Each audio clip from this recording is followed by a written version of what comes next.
अस्सलाम वालेकुम फ्रेंड्स, आप देख रहे हैं टैक्स दोस्ती वीडियोस और हम कर रहे हैं टैक्स मास्टर क्लास में comprehensive commentary on with holding taxes. और सबसे पॉपुलर और well known with holding tax जो है वो सैलरी पर इनकम टैक्स की डिडक्शन है। और तकरीबन 2015 टैक्स ईयर 2015 से पहले तक जितने भी सैलरीड लोग थे वो ज़्यादातर टैक्स रिटर्न इसलिए नहीं फाइल करते थे क्योंकि वो कहते थे कि जी हमारी सैलरी पे टैक्स डिडक्ट हो चुका है, हमारे एम्प्लॉयर ने डिडक्ट कर दिया, चाहे वो गवर्नमेंट उस एम्प्लॉयमेंट में थे या प्राइवेट सेक्टर में थे, और वो टैक्स रिटर्न फाइल नहीं करते। फिर टैक्स लॉ तो शुरू से ये कहता है कि जिससे टैक्स डिडक्ट हुआ है, जिससे विद होल्डिंग टैक्स भी डिडक्ट हुआ है, उसने लाजमन टैक्स रिटर्न फाइल करनी है। तो 2015 से फिर filer non filer active tax पे लिस्ट का कॉन्सेप्ट आया। तो फिर सबसे पहले सैलरीड लोगों ने जो है टैक्स रिटर्न फाइल करना शुरू की रेगुलरली, और अभी भी बहुत सारे लोग हैं पाकिस्तान में एज सैलरीड पर्सन वो टैक्स रिटर्न फाइल नहीं करते क्योंकि वो कहते हैं कि हमारी टैक्स लाइबिलिटी तो गवर्नमेंट को पे होगी। आज हम बात करेंगे विद होल्डिंग में सेक्शन 149 कहता है कि सैलरी जब कोई भी शख्स जो सैलरी पे करने के लिए रिस्पॉन्सिबल है, यानी कि कभी कभार ऐसा होता है कि आपका एम्प्लॉयर नहीं बल्कि कोई कॉन्ट्रैक्टर जो आपके एम्प्लॉयर ने हायर किया होता है वो आपको सैलरी पे कर रहा होता है, तब भी उस कॉन्ट्रैक्टर ने आपसे टैक्स डिडक्शन करनी है। तो सैलरी में टैक्स डिडक्शन होती है, और सैलरी जब भी कोई पे करेगा तो विद होल्डिंग होगी। ये छोटे बिजनेसेस पे भी अप्लाई होता है, बड़े पे भी होता है। ये ऐसी विद होल्डिंग है जो यूनिवर्सल है, और चूंकि एक्सेप्ट ऐसे बिजनेसेस जो सोल प्रोप्राइटर या पार्टनरशिप बिजनेसेस जहाँ एम्प्लॉयज़ नहीं हैं, तो उसके अलावा हर बिज़नेस में अप्लाई होता है। आजकल जो टेक्नोलॉजी स्टार्टअप्स हैं ऊबर, करीम की तरह, दराज की तरह, ऐसा पॉसिबल है कि वहाँ एम्प्लॉयज़ ना हो और उनके जो लोग उनके लिए काम कर रहे हो वो उनके कॉन्ट्रैक्टर्स हों, तब ये वाली विद होल्डिंग नहीं होगी। लेकिन सैलरी और कंसल्टेंट कॉन्ट्रैक्टर में एक थिन लाइन है टैक्स लॉ के मुताबिक। तो बेहतर है इस वीडियो के अलावा आप ये टैक्स इन्फॉर्मेशन है इस वीडियो में, आप अपने कंसल्टेंट या टैक्स दोस्ती टीम से रब्ता करें। नंबर आपको वीडियो के नीचे दिया हुआ है। हम देखते हैं कि जी सैलरी, और यहाँ पे ब्रैकेट में एक इंटरेस्टिंग चीज़ लिखी हुई है कि salary income exceed 75% of taxable income. तो बेसिकली तो एम्प्लॉयर ने अपने एम्प्लॉय से विद होल्डिंग करनी है, चाहे उसकी सैलरी जो है क्या कहते हैं मतलब अगर वो सैलरी जो भी पे कर रहा है। लेकिन नॉर्मली ये होता है कि जो लोग 50,000 या उससे कम सैलरी ले रहे हैं उनसे उनका एम्प्लॉयर विद होल्डिंग नहीं करता, क्योंकि यहाँ आप देखेंगे कि एनुअल जिसकी सैलरी 600,000 है, 6 लाख रुपए है, यानी कि महीने की जो 50,000 एग्जैक्टली कमा रहा है या 50 से कम कमा रहा है उस पर 0% रेट है। तो इसलिए विद होल्डिंग उस पर करना बनता नहीं है, इसीलिए विद होल्डिंग उस पर नहीं करेगा। लेकिन ये जो ब्रैकेट में बात लिखी हुई है ये थोड़ी सी ऐसे है कि इनकम टैक्स रिटर्न्स मुख्तलिफ़ किस्म की है। एक नॉर्मल टैक्स रिटर्न है और एक जो है सैलरीड इंडिविजुअल की टैक्स रिटर्न है आपके आयरस में। और सैलरीड पर्सन वो होगा जिसकी टोटल जो टैक्सेबल इनकम है साल की, उसमें से सैलरी जो है 75% तक हो, तब वो सैलरीड पर्सन कहलाएगा और सैलरी टैक्स रिटर्न फाइल करेगा। वरना तो वो अपना नॉर्मल टैक्स रिटर्न फाइल करेगा। या जिस तरह और डिफरेंट टैक्स रिटर्न्स आ गई हैं, 10 मिलियन से कम की टर्नओवर के रिटेलर्स की आ गई है अलग, स्मॉल मैन्युफैक्चरर्स की आ गई है, नॉन रेजिडेंट लोगों की आ गई, तो फिर आप tax returns, otherwise normal tax return हर एक शख्स फाइल करेगा। अगर उसकी सैलरी से 5 लाख है और उसकी टोटल टैक्सेबल इनकम जो है 10 लाख है, 5 लाख उसको कहीं और से आया, तो फिर वो सैलरीड पर्सन नहीं कहलाएगा, वो नॉर्मल टैक्स रिटर्न फाइल करेगा जिसमें से सैलरी भी होगी और सोर्सेज ऑफ इनकम भी उसकी होंगी। लेकिन अगर 6 लाख तक आप कमा रहे हैं पूरे साल में ग्रॉस सैलरी, टोटल सैलरी। एक और कन्फ्यूजन जो शुरू से चली आ रही है कि जी सैलरी में दो कन्फ्यूजन्स का जिक्र कर देता हूँ। एक तो पेंशन भी सैलरी की डेफिनेशन में आती है। तो अगर आपकी आपको पेंशन मिल रही है, तब भी आप सैलरीड पर्सन ही कहलाएंगे, क्योंकि वो सैलरी में शामिल है, बेशक आपको रिटायरमेंट के बाद मिल रही है। दूसरी कन्फ्यूजन ये कि जो सैलरी है उसमें से कोई ना कोई अलाउंस वगैरह माइनस हो सकता है, तो सिर्फ मेडिकल अलाउंस माइनस हो सकता है, वो भी स्पेशल सर्कमस्टांसिस में। तो नॉर्मली हम कहते हैं कि ग्रॉस सैलरी टैक्सेबल होती है, ठीक है। इसीलिए टैक्स रेट जो है वो सैलरीड पर्सन का 6 लाख रुपए और नॉन सैलरीड पर्सन का जो है वो 4 लाख रुपए। तो शुरू करते हैं कि डिडक्शन कैसे करनी है। तो एक एम्प्लॉयर जो है, जब उसके पास एम्प्लॉय आएगा तो वो फर्स्ट मंथ में कैलकुलेट करेगा कि ये एम्प्लॉय अगर मेरे पास जो है क्या कहते हैं आया है, तो इसकी सैलरी 6 लाख से कम है या ज़्यादा, ये बस उसने कैलकुलेशन करनी है। नॉर्मली लोग इस तरह करते हैं कि चूंकि टैक्स ईयर जुलाई में स्टार्ट होता है, तो अगर आपके पास जून 2021 में कोई एम्प्लॉई आ रहा है, तो नॉर्मली लोगों की ये मिसअंडरस्टैंडिंग है कि आपने टैक्स उनसे डिडक्ट नहीं करना, क्योंकि वो सिर्फ 1 महीने आपका एम्प्लॉय रहा है इस टैक्स ईयर 2021 में। जबकि टैक्स लॉ ऐसी कोई बात नहीं करता। टैक्स लॉ कहता है कि हर महीने आपने डिडक्शन करनी है। तो सिर्फ जो आपने क्राइटेरिया देखना है कि अगर 6 लाख रुपए से कम यानी 50,000 या उससे कम ग्रॉस सैलरी ले रहा है, तो आपने कोई विद होल्डिंग नहीं करनी, ठीक है। इस तरह बिल्कुल पॉसिबल है कि आपका बिजनेस हो, स्मॉल शॉपकीपर हो, आपके पास लोग हों जो 10,000 15,000, वैसे तो मिनिमम वेज पाकिस्तान में 20,000 है, लेकिन अनफॉर्चुनेटली पढ़े लिखे लोगों को भी कम पैसे मिलते हैं। मिनिमम वेज का मतलब होता है जो अनपढ़ लोगों को दिहाड़ी मिलनी चाहिए, लेबर क्लास को, वो 20,000 है कम से कम दिन की, या उसको अगर आप घंटों पे डिवाइड कर लें तो उस हिसाब से महीने की या दिन की उस हिसाब से। लेकिन जो है यहाँ पढ़े लिखे लोगों को भी और क्वालिफाइड लोगों को भी 20,000 से कम मिलती रही है, मिल रही है। तो ये अनफॉर्चुनेट बात है। 30,000 भी 40,000 भी जो एजुकेटेड लोग हैं मेरे ख्याल से उनको जो है कम से कम जो है 50,000 एंड प्लस सैलरी मिलनी चाहिए। जो फुली क्वालिफाइड है उस जॉब के लिए, जो सेमी क्वालिफाइड है उनके 25,000, और जो बिल्कुल फ्रेश लोग हैं एक्सपीरियंस वाइज या एजुकेशन वाइज नहीं करा, जो अनएजुकेटेड है उनको 20,000 मिलनी चाहिए। तब आपकी इकॉनमी आगे प्रोग्रेस करेगी। तो ये भी इम्पॉर्टेंट बात है, आप अपने बिजनेस में कंसिडर करें। सिर्फ आप ये देखेंगे विद होल्डिंग करते हुए कि 6 लाख से कम है तो विद होल्डिंग उस मंथ नहीं करेंगे। जिस मंथ भी 6 लाख से ज़्यादा हो जाएगी, 50,000 से ज़्यादा हो जाएगी, तो आप विद होल्ड करेंगे। कैलकुलेशन इस तरह करनी है, अगर किसी की 7 लैक्स तनख्वाह है तो वो 7 लैक्स का मतलब है कि फ़र्स्ट 6 लाख तो जो है एग्जेम्प्ट है, सिर्फ 1 लाख रुपए जो है वो टैक्सेबल है। 6 लाख से ऊपर वाली अमाउंट टैक्सेबल होना शुरू हो जाती है। तो 5% का मतलब है कि 5,000 रुपये। तो पूरे साल में आप इसको 5,000 को डिवाइड कर लें तो ये बन जाएंगे आपके 416 रुपीज़। तो आप इसको राउंड करके 420 रुपीज़ 410 रुपीज़ करके डिडक्शन कर सकते हैं। अगर उसकी 16 लाख रुपए तनख्वाह है तो उसका टैक्स ऐसे बनेगा कि 30,000 बनेगा 12 लाख तक, और 12 लाख से आगे 16, तो 4 लाख और उस पर 10%, तो 4 लाख पे 40,000, तो 70,000 रुपये जो है उस शख्स का टैक्स बन जाएगा। उसको आप 12 पे डिवाइड करेंगे और उससे फर्स्ट मंथ से ही काटना शुरू कर देंगे 5,833 रुपीज़ या 5,890 रुपीज़।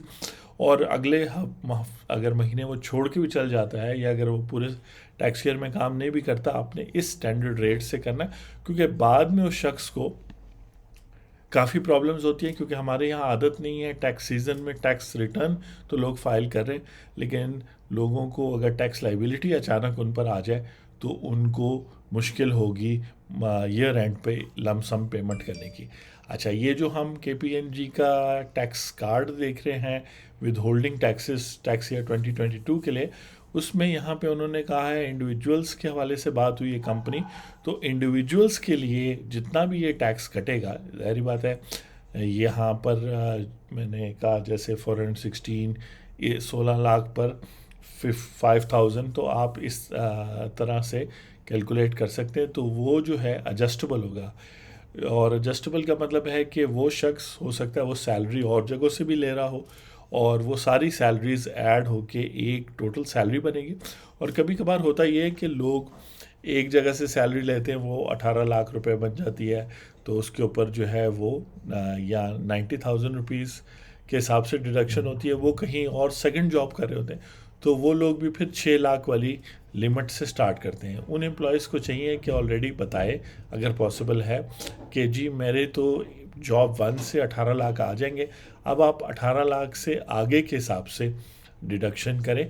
तो ये होगा कि फिर ईयर एंड पर उस एम्प्लॉई को 2 या 3 जॉब्स करने पर नुकसान नहीं होगा, क्योंकि वो ये जो लॉ है इस तरह स्ट्रक्चर्ड है, या विद होल्डिंग टैक्सेस इस तरह बने हुए हैं कि वो ये नहीं देखती कि एक सैलरी के हिसाब से नहीं बना, ये टोटल सैलरी इनकम पूरे साल की जो टैक्सेबल है उसके हिसाब से बनी है। तो अगर 3 जॉब्स कर रहे हैं और टोटल आपका बन जाता है 12 मिलियन, तो फिर उस पर तकरीबन जो है 20 लाख रुपए तक, आप कह सकते हैं 18 लाख रुपए तक टैक्स बनेगा। तो अगर 2 जॉब्स कर रहे हैं तो फिर आपसे टैक्स डिडक्शन कम होगी।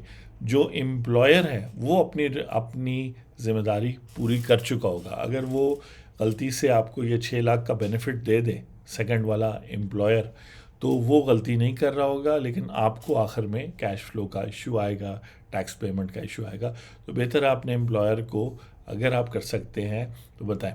अच्छा, यहाँ पर अगर आप देखेंगे लास्ट लिमिट है 75 मिलियन की बात हो रही है, 7 करोड़ 50 लाख की बात हो रही है। और इस पर तकरीबन जो है ये अगर आप मिला लें तो कोई 40 लाख के करीब जो है ये 4 करोड़ के करीब टैक्स जो है आपका बन जाएगा। 3 करोड़ के करीब ये आपका टैक्स बन जाएगा। तो टैक्सेशन के रेट्स बहुत ज़्यादा हाई हैं, इन टैक्स रेट्स को कम होना चाहिए। इसीलिए लोग अगर ज़्यादा अर्न भी करते हैं तो वो कम बताते हैं। बहुत कम लोग हैं पाकिस्तान में जो 50 लाख से ज़्यादा कमा रहे हैं और वो बता रहे हैं। इससे फिर ये होता है कि इनफॉर्मल इकॉनमी बढ़ती जाती है, ब्लैक मनी इकॉनमी में ज़्यादा होता है। वो लोग जो ट्रांजैक्शन करते हैं वो उस पैसे से जो छुपाया होता है उन्होंने उससे करते हैं, और इस तरह जो है क्या कहते हैं फिर और इश्यूज हो सकते हैं इकॉनमी में। ऐसे लोग जो क्राइम करते हैं उनके पास इजी फंडिंग आएगी, जब इजी फंडिंग आएगी तो वो जम के जो है ना अपना क्राइम करेंगे, और उस क्राइम के अगर आप विक्टिम बनेंगे तो फिर आपको इंसाफ जो है बड़ी मुश्किल से मिलेगा। तो नॉर्मली लोग ये कहते हैं कि हमें सोसाइटी में पाकिस्तान में इंसाफ नहीं मिल रहा। उसकी वजह ये है कि जब आप इतना सारा ब्लैक मनी जिस पे टैक्स नहीं पे हुआ कैश में डील करेंगे, उसी में से कुछ पोर्शन जब चोरों के और क्रिमिनल्स के हाथ लगेगा तो फिर वो जम के पुलिस वालों को भी रिश्वत देंगे, सबको देंगे, तो वो जुर्म जब करेंगे तो उनके पकड़े जाने का बहुत कम चांस है। तो इस वजह से जितना ज़्यादा आप अच्छी तरह प्रॉपरली अपनी इनकम पर टैक्स देंगे, टैक्स का रिकॉर्ड जितना ठीक होगा, जितने अच्छे तरीके से जो है ना डॉक्यूमेंटेड होंगी ट्रांजैक्शंस आपकी सोसाइटी में, उतना कम क्राइम होगा। ठीक है जी। अच्छा, तो ये तो है सैलरी की विद होल्डिंग। और सैलरी के हवाले से कि सैलरीड पर्सन कौन होता है जिसकी टैक्सेबल या समझें कि टोटल इनकम का 75% उसने सैलरी या अपने एम्प्लॉयर से लिया, वो सैलरीड पर्सन होता है। वरना वो फिर वो नॉर्मल रिटर्न और किसी और हेड के नीचे आता है, वो सैलरीड पर्सन ही नॉन सैलरीड पर्सन कहलाता है। इसी तरह एओपी में सैलरी होती ही नहीं है, क्योंकि जो आर्टिफिशियल पर्सनस होते हैं जैसे कंपनी होगी और एसोसिएशन ऑफ पर्सनस, उस पर ये सेक्शन अप्लाई नहीं होता। ये सिर्फ नेचुरल पर्सन पे अप्लाई होता है जिसको हम इंडिविजुअल कहते हैं, मेल फीमेल इंक्लूडेड। और टैक्स लॉज को अवॉइड करने के क्रिएटिव तरीक़ों में ये एग्ज़ाम्पल है। डायरेक्टर फ़ी कहते हैं जो फ़ी डायरेक्टर्स लेते हैं मीटिंग्स अटेंड करने के लिए या अपनी रिस्पॉन्सिबिलिटीज़ पूरी करने के लिए। तो चूँकि बड़ी कंपनीज़ में जो डायरेक्टर्स होते हैं वो बड़ी प्रोडक्शन और बड़ी ऑपरेशंस हैंडल कर रहे होते हैं, मे बी उनकी जैसे बैंकिंग इंडस्ट्री में जो है 10 से 20, 25, 30 लाख रुपए, मीडिया में भी 25-30 लाख रुपए पर मंथ सैलरीज ले रहे होते हैं। तो सैलरी को क्रिएटिवली और चीज़ों में डिवाइड करने के तरीके ढूंढें ताकि टैक्स लीगली अवॉइड किया जा सके। उससे नुकसान नहीं है, लेकिन क्रिएटिव तरीके। तो एक तरीका कंपनीज़ ने, बड़ी कंपनीज़ ने अवॉइड किया कि डायरेक्टर्स को सैलरी देते थे, लेकिन वो जो मीटिंग्स अटेंड करते थे और साल में 2 से 3 कंपलसरी मीटिंग्स होती हैं, एनुअल जनरल मीटिंग वगैरह वगैरह जो उन्हें अटेंड करनी होती है, उसकी पेमेंट उनको अलग करते थे और वो चूँकि सैलरी में शामिल नहीं होता था। लेकिन अब टैक्स लॉ में वो भी शामिल होता है और उस पर 20% जो है ना टैक्स लगेगा, जो भी अमाउंट देते हैं, चाहे 5,000 देते हैं, चाहे 5 lakhs देते हैं, तो वो भी टैक्सेबल हो गए। तो इस तरह गवर्नमेंट जो है आहिस्ता आहिस्ता वो मुख्तलिफ ट्रांजेक्शंस को जो क्रिएटिव तरीके से सेपरेट की जाती है उनको वो टैक्सेबल करते हैं। तो आई होप कि आपके बहुत सारे क्वेश्चंस पेंशन के मुख्तलिफ सैलरीज़ को क्लब करने के लिए, मुख्तलिफ जो रेट्स वगैरह हैं उनको कैलकुलेट करने के लिए था जो है ना क्वेश्चन आपके आंसर हो गए होंगे। नेक्स्ट हम डिविडेंड के हवाले से बात करेंगे, लेकिन वीडियो में एक आधा बात और ये कर लूँ कि जब आप सैलरी वाइज सक्सेसफुल हो जाते हैं, 35 lakhs की यहाँ बात हो रही है, यानी 3.5 मिलियन 35 lakhs ले रहे हैं, या मंथली अगर आप 1 लाख ले रहे हैं फिर तो आप 12 लाख वाली कैटेगरी में फॉल करेंगे, तो 1 लाख से कम आप पे टैक्स बनेगा। एक जो है कि कहते हैं तब भी आप मुख्तलिफ जो आपसे taxes, mobile, internet banking transaction और इन्हीं वीडियोस में जो आप मुख्तलिफ विद होल्डिंग्स देख रहे हैं, जिसमें जो है क्या कहते हैं इलेक्ट्रिसिटी, मोबाइल और विद होल्डिंग्स आएंगी, वो आप देख रहे हैं, तो वो आप एडजस्ट कर सकते हैं। जैसे यहाँ भी कहा जा रहा है कि जो आपका एम्प्लॉयर भी काटता है, हो सकता है वो ज़्यादा आपसे काट ले, तो तब भी एडजस्टेबल है। तो तब भी जब आप लाख रुपए तक कमा रहे हैं, जो एवरेज लोग कमा रहे हैं, और उसकी जो टैक्सेशन है वो आपकी तकरीबन 30, 40, 50,000 बनती है। अगर एम्प्लॉयर भी डिडक्ट कर लेता है, अगर नहीं भी करता, कुछ टैक्स रह भी जाता है, तो आपकी मुख्तलिफ जो यूटिलिटीज़ और उन बिल्स पे जो इनकम टैक्स कटता है वो आप एडजस्ट कर सकते हैं। लेकिन जब आप जो है 10 लाख रुपए पर मंथ कमा रहे हैं, तो 12 मिलियन या 1 करोड़ 20 लाख रुपए अगर आपकी एनुअल सैलरी बनती है, तो आप पे टैक्स रेट काफ़ी ज़्यादा होता है, 20% तक टैक्स रेट बन जाता है। तो फिर टैक्स क्रेडिट्स हैं टैक्स लॉ में, इनकम टैक्स ऑर्डिनेंस 2001 में, जैसे हेल्थ इंश्योरेंस, लाइफ इंश्योरेंस ख़रीदने पे टैक्स क्रेडिट है, मुख्तलिफ शेयर्स वगैरह में इन्वेस्ट करने में है, म्यूचुअल फंड्स में। तो फिर आप इस तरह की स्ट्रैटेजीज़ यूज़ करते हैं अपने एवरेज टैक्स रेट को कम करने के लिए। तो इसमें सैलरी की विद होल्डिंग के हवाले से बहुत सारी चीज़ें हैं वो है। एक और क्वेश्चन जो पूछा जाता है कि जी जीपी फ़ंड जो है, graduate provident fund, gratuity fund, उसके अलावा सुपर एन्यूएशन और भी मुख्तलिफ नामों से रिटायरमेंट बेनिफिट्स हैं, तो वो टैक्सेबल हैं कि नहीं। तो याद रखें कि अगर वो रजिस्टर्ड है तो साथ साथ इसी सैलरी में आपके ऐड होंगे, क्योंकि मैंने शुरू में भी जैसे कहा था कि ग्रॉस सैलरी पे टैक्स लगता है, ताकि उसमें से निकलने वाले जितने भी बेनिफिट्स हैं वो आपके बाद में टैक्सेबल ना हो। क्योंकि अगर आपकी अमाउंट लमसम ऐड होती जा रही, तो बाद में जब बहुत ज़्यादा अमाउंट आपको ग्रेचुटी की सूरत में वगैरह वगैरह मिलेगी, तो प्रोविडेंट फ़ंड वगैरह, तो वो अगर रजिस्टर्ड है आपका वो फ़ंड कमिश्नर इनकम टैक्स के साथ, तब तो आपकी टैक्सेशन कम से कम होगी। अगर अनरजिस्टर्ड है तो फिर बहुत ज़्यादा होगी। तो बेहतर है कि आप एज एन एम्प्लॉय भी पूछें कि आपके फ़ंड्स वगैरह एफबीआर में रजिस्टर्ड है कि नहीं। उसके अलावा जो है जो मुख्तलिफ अलाउंसेस हैं सारे टैक्सेबल हैं, सवाए एक मेडिकल अलाउंस, और वो भी स्पेशल सर्कमस्टांसिस में होता है, हर सिनेरियो में नहीं है। तो सैलरी पे डिडक्शन करते हुए ये सारी चीज़ों का ख्याल रखें। फिर एक और चीज़ भी है कि प्राइवेट सेक्टर और पब्लिक सेक्टर में बहुत ज़्यादा डिफरेंस है, क्योंकि पब्लिक सेक्टर में भी और कुछ चीज़ें प्राइवेट सेक्टर की भी एग्जाम्प्ट हैं। तो सैलरी देते हुए आपने देखना है कि वो एग्जाम्प्ट अलाउंसेस माइनस हो सकते हैं। ज़्यादातर जो है ना वो है उसमें पब्लिक सेक्टर में, यानी गवर्नमेंट जॉब्स के जो अलाउंसेस हैं वो एग्जाम्प्ट हैं कुछ हद तक, तो ग्रॉस सैलरी में से वो माइनस हो जाते हैं, उन पे टैक्स नहीं लगता। इस तरह मुख्तलिफ इंडस्ट्री के लोग हैं, जैसे जो लोग मुख्तलिफ शिप्स और वेसल्स पर होते हैं जो मुल्क में नहीं होते, जो है वो सी फेयरर्स जिनको आप कहते हैं, उनकी, इसी तरह पायलट्स की, मुख्तलिफ लोगों की सैलरी जो है, फिर एक ऐसे लोग जो फॉरेनर्स हैं और किसी टेक्निकल वजह से पाकिस्तान में 1 साल 2 साल आए, उनकी सैलरी, यूनाइटेड नेशन के लोगों की सैलरी ये एग्जाम्प्ट है। तो वो भी काफ़ी लंबी लिस्ट है जो एग्जाम्प्ट करती है, तो उन केस में भी विद होल्डिंग करने की ज़रूरत नहीं है, लेकिन आपको पता होना चाहिए कि किस सेक्शन या क्लॉज के तहत आप एग्जाम्प्ट हैं। हमने जब कॉम्प्रिहेंसिव कमेंट्री की थी इनकम टैक्स लॉ पे, तो उस हवाले से हमने सेकंड शेड्यूल पे बात की थी, तो उसमें ये सैलरीज वगैरह कवर की थी। आपसे नेक्स्ट पार्ट 6 में मुलाकात होती है। आप देख रहे हैं comprehensive commentary on with holding taxes, और डिविडेंड के हवाले से फिर हम बात करेंगे कुछ इंटरेस्टिंग चीज़ें। Thank you very much.